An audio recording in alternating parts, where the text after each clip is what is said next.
Hello, আসসালামু আলাইকুম বন্ধুরা। আপনারা সবাই কেমন আছেন? আশা করি আপনারা সবাই ভালো আছেন। এক নজরে দেখে নেব 3 মে 2024 তারিখের চাকরির ডাক পত্রিকাটি। সম্পূর্ণ ভিডিওটি জানতে চাইলে আমাদের সাথেই থাকুন। আর একটি কথা, আপনি যদি এই চ্যানেলে নতুন হয়ে থাকেন তাহলে চ্যানেলে একটি সাবস্ক্রাইব করে ভিডিওতে একটি লাইক দিবেন। বন্ধুরা, অনেক সুন্দর সুন্দর সার্কুলার প্রকাশ করেছে চাকরির ডাক পত্রিকায়। আপনারা দেখতে পাচ্ছেন প্রথমে রয়েছে ভূমি মন্ত্রণালয়ে চাকরি। পদসংখ্যা রয়েছে 238 জন। একটি পদে লোক নিয়োগ দেওয়া হবে, সেটি হচ্ছে সার্ভেয়ার। 238টি একটি পদে লোক নিয়োগ দেওয়া হবে। আপনারা চাইলে আবেদন করতে পারবেন।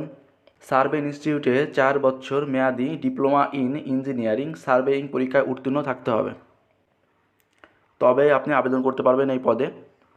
এছাড়াও আরও বিভিন্ন পদ রয়েছে। জাতীয় রাজস্ব বোর্ড পদসংখ্যা রয়েছে 61টি। বিভিন্ন ক্যাটাগরিতে লোক নিয়োগ দেওয়া হবে। এর মধ্যে অফিস সহকারী কাম কম্পিউটার অপারেটরে 31 জন, অফিস সহায়কে 26 জন, উচ্চমান সহকারী 1 জন, প্রধান সহকারী 1 জন, কম্পিউটার অপারেটরে 2 জন লোক নিয়োগ দেওয়া হবে। রয়েছে বন অধিদপ্তরে চাকরি। পদসংখ্যা রয়েছে 58 জন। এখানেও একটি পদে লোক নিয়োগ দেওয়া হবে। সেই পদটির নাম হচ্ছে ফরেস্টার। 9,700 টাকা থেকে 23,490 টাকা বেতন স্কেলে। শিক্ষাগত যোগ্যতা প্রয়োজন হবে কোনো স্বীকৃত বোর্ড হতে ডিপ্লোমা ইন ফরেস্ট্রি যদি থাকে তাহলে আপনি আবেদন করতে পারবেন এই পদে। এরপর যে সার্কুলারটি রয়েছে কর কমিশনারের কার্যালয় ঢাকা। পদসংখ্যা রয়েছে 102 জন।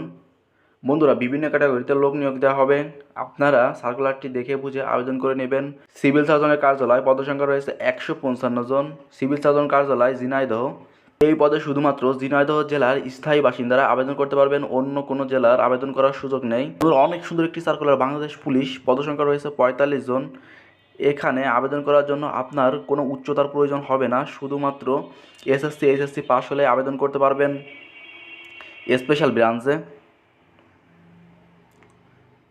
লোক নিয়োগ দেওয়া হবে অফিস সহকারী কাম কম্পিউটার মুদ্রাক্ষরিক 38 জন, দপ্তরি পদে 9 জন এবং 60 লিপিকার কাম কম্পিউটার অপারেটরে 5 জন, কম্পিউটার অপারেটরে 2 জন। রয়েছে সিভিল সার্জন কার্যালয় পিরোজপুর। পদসংখ্যা রয়েছে 89 জন। এখানে শুধুমাত্র পিরোজপুর জেলার স্থায়ী বাসিন্দারা আবেদন করতে পারবেন। এরপর রয়েছে নৌ পরিবহন অধিদপ্তর। পদসংখ্যা রয়েছে 17 জন। অফিস সহকারী কাম কম্পিউটার মুদ্রাক্ষরিক 3 জন, ডাটা এন্ট্রি অপারেটর 1 জন, অফিস সহায়ক 13 জন লোক নিয়োগ দেওয়া হবে। আপনারা চাইলে আবেদন করতে পারেন। আরেকটি সুন্দর সার্কুলার রেলওয়ে মন্ত্রণালয়ের চাকরি। পদসংখ্যা রয়েছে 9 জন। অফিস সহায়ক পদে 9টি শূন্যপদ রয়েছে। বেতন স্কেল 8,250 টাকা থেকে 20,010 টাকা। শিক্ষাগত যোগ্যতা প্রয়োজন হবে মাধ্যমিক স্কুল সার্টিফিকেট, এসএসসি বা সমান পরীক্ষা উত্তীর্ণ হলে আবেদন করতে পারবেন। কার্যালয় গাজীপুর। পদসংখ্যা রয়েছে 56 জন। বিভিন্ন ক্যাটাগরিতে লোক নিয়োগ দেওয়া হবে। গাজীপুরের স্থায়ীবাসীরা আবেদন করতে পারবেন। ই ট্যাক্স ম্যানেজমেন্ট ইউনিট। পদসংখ্যা রয়েছে 43 জন। বিভিন্ন ক্যাটাগরিতে লোক নিয়োগ দেওয়া হবে। আপনারা চাইলে এই সার্কুলারটি দেখে আবেদন করতে পারেন। রয়েছে সিভিল সার্জন কার্যালয় শরীয়তপুর। পদসংখ্যা রয়েছে 47 জন। এখানে শরীয়তপুরের স্থায়ী বাসিন্দারা আবেদন করতে পারবেন। বিভিন্ন ক্যাটাগরিতে লোক নিয়োগ দেওয়া হবে। আপনার সার্কুলারটি দেখে নেবেন। রায়গঞ্জ পৌরসভা কার্যালয়। পদসংখ্যা রয়েছে 8 জন। বন্ধুরা, চাকরির ডাক পত্রিকায় অনেক সুন্দর সুন্দর সার্কুলার প্রকাশ করেছে। আপনারা সার্কুলারগুলো দেখে বুঝে নিজ যোগ্যতা অনুযায়ী আবেদন করে নেবেন। জেলা প্রশাসক লালমনিরহাট। পদসংখ্যা রয়েছে 37 জন। রয়েছে স্বাস্থ্য শিক্ষা ও পরিবার কল্যাণ বিভাগ। পদসংখ্যা রয়েছে 11 জন। বিভিন্ন ক্যাটাগরিতে লোক নিয়োগ দেওয়া হবে। ঈশ্বরগঞ্জ পৌরসভা। পদসংখ্যা রয়েছে 6 জন। আপনারা সার্কুলারটি দেখে নেবেন। ঢাকা বিশ্ববিদ্যালয়ে পদসংখ্যা রয়েছে 5 জন। ঢাকা দক্ষিণ সিটি কর্পোরেশনে শূন্যপদ রয়েছে 5টি। রেজিস্ট্রেশন সহকারী পদে লোক নিয়োগ দেওয়া হবে 5 জন। একটি পদেই 9,300 টাকা থেকে 22,490 টাকা বেতন স্কেলে। জেলা প্রশাসক চুয়াডাঙ্গা। পদসংখ্যা রয়েছে 6 জন। জেলা প্রশাসক ঝিনাইদহ।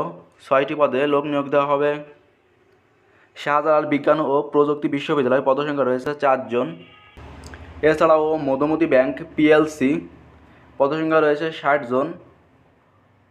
একমি গ্রুপ চাকরি। পদসংখ্যা রয়েছে বিভিন্ন ক্যাটাগরিতে। 3 মে 2024 তারিখের চাকরির ডাক পত্রিকা অনেকগুলো সুন্দর সুন্দর সার্কুলার প্রকাশ পেয়েছে। আপনারা আবেদন করে নেবেন। এছাড়াও প্রত্যেকটি সার্কুলারের বিস্তারিতভাবে এই ইউটিউব চ্যানেলে প্রকাশ করা হয়েছে। আপনারা চাইলে সার্কুলারগুলো দেখতে পারেন।